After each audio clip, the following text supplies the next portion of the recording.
Cancer, welcome to your end of November 2020 general reading. This could apply to your Sun, Moon, Rising, or Venus. I have began a Patreon, so if you'd like to see an extended, more detailed version of this spread, including one of love that's just focused on love, follow the link below and I'll provide that for you there. All right, so Cancer.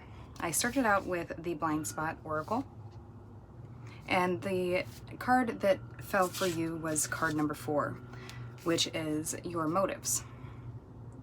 Remember, this could apply to you or somebody that you're dealing with, and if this is a cross-watcher, the roles could be vice versa. Your motives. If you have drawn this sigil, you are not aware of your true motives in the situation at hand. In order to avoid the consequences of this blind spot, you're going to have to be brutally honest with yourself about your actual intentions, motives, and desires. You're going to have to do this even if it makes you feel as though you're being a bad person. As people, life is torture for us to live if we have a poor self-concept. We have to see ourselves as good, but this means that for the sake of seeing ourselves a certain way and being seen a certain way, we are perfectly capable of even fooling ourselves about the truth of our actual motives, intentions, and desires. For example, we might gossip and plot against someone simply because we are envious or jealous. We might tell ourselves that we are marrying for love when in fact we are marrying a person simply because of status or security. We may say yes to something we don't want to do, but act as if we do want to do it so that we can get whatever reward we are after. We do this anytime we have means to an end attitude. We may be acting two-faced, which is always an indication that our true motive is being hidden. We may pay the bills simply because we want to force people at the table to be indebted to staying allied with us. As is so often the case when someone does something to displease us, we say, "After everything I've done for you?" The problem isn't the motive itself. The problem is we are fooling ourselves about it and fooling others about it. This makes it deceit. If we want to transcend this blind spot, we must be willing to feel shame. We must be willing to really admit to ourselves of our actual motives, intentions, and desires, even if doing so makes us see ourselves as bad or wrong. Otherwise, we are leading ourselves and others straight down the path of suffering. So that is a really deep message that could be applied in many ways. Be careful.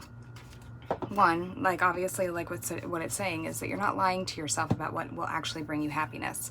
I'm almost kind of feeling like one week you feel one way, the next week you feel another.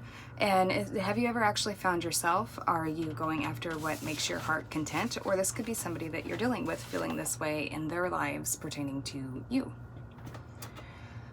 It seems like you may be hanging in there tough. Maybe before you make a tough decision, you just want to get the holidays through so you can, make sure that the family doesn't suffer through this decision.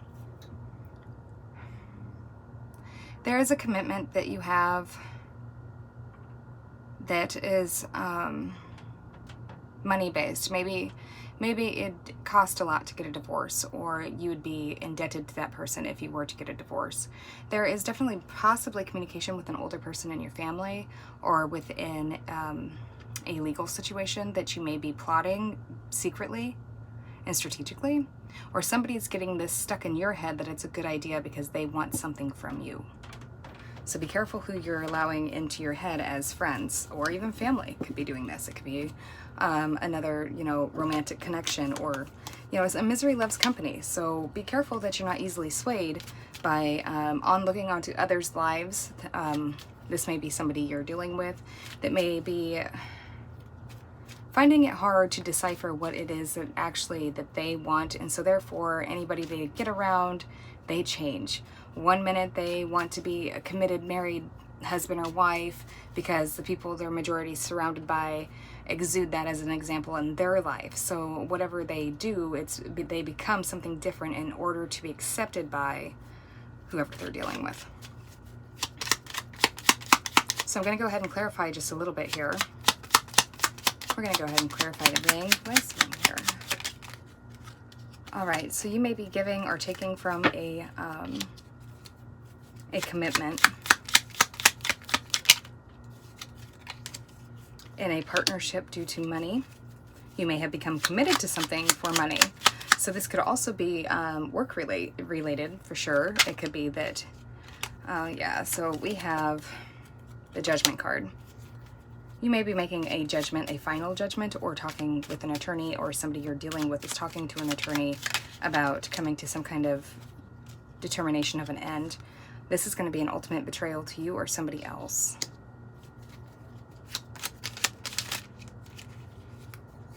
It could be somebody that's married or pregnant that you're dealing with.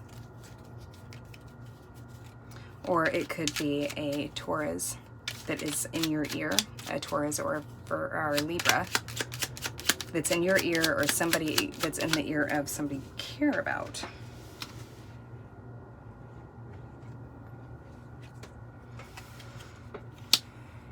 And then we have the Ace of Swords.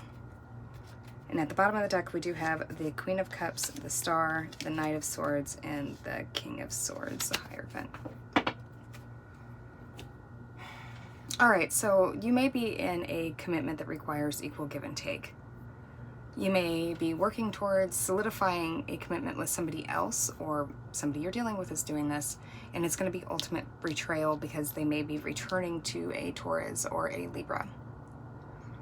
Or the person they're trying to return to feels betrayed because somebody else in this equation is pregnant.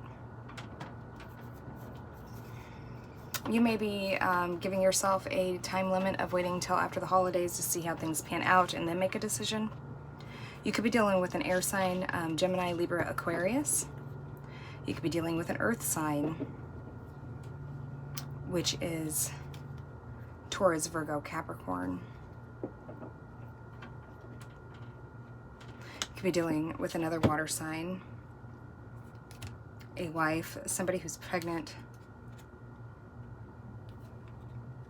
withholding money or wanting to withhold money for a victory, trying to find your best financial solution out of this.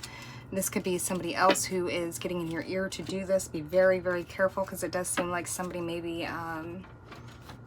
motivating somebody else by planting seeds and secretly manipulating a situation. And as it says there, this person may not even know that they're guilty of doing this. But the whole quote, misery loves company. So the dates of 1998 or 1988 may be significant to you. Some of the stuff I did here, like a couple of songs that popped in my head, was Back to Life, Back to Reality. However Do You Want It, or Want Me by Karen Wheeler. Back to Present Time. So it may be that this was something that was going on in the past, and now that your life is calming down, maybe there's been some chaos going on. You may be tempted by something again, or this person may just show up at just the right time of possibly being too busy and not being able to focus on your family life, or this could be somebody you're dealing with. And then I was also hearing, well, I lost the note, so yeah, I don't think it's coming back. Anywho, if this sounds similar to your situation, I will go further into detail about it. It does seem like there is some sneakiness going on here, and that will come to light. Yeah, so if you'd like to know more about your situation, just follow me on over to Patreon. If you'd like to have a personal reading with me, that information is provided below, and I'd be more than happy to help you. Please like, share, and subscribe, and I will see you soon.